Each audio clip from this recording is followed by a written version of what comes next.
সেই নবীকে গালিগালাজ করা হচ্ছে,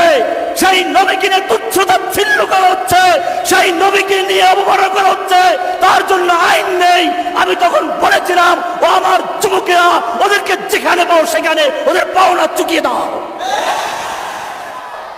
আমার নামে অনেক মামলা, যত ব্লগার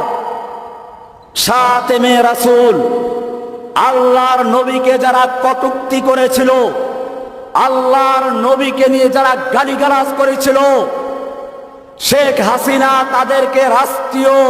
নিরাপত্তা দিয়ে বিদেশ পাঠিয়ে দেওয়ার যখন ষড়যন্ত্রে লিপ্ত ছিল, সেই সময় বাংলার একদল সিংহ পুরুষ তাওহীদি জনতা, আল্লাহর নবীর সঠিক প্রেমিক, তারা সেদিন চিন্তা করলো এই নাস্তিক মুরতাদদের যে পাওনা আছে সেই পাওনা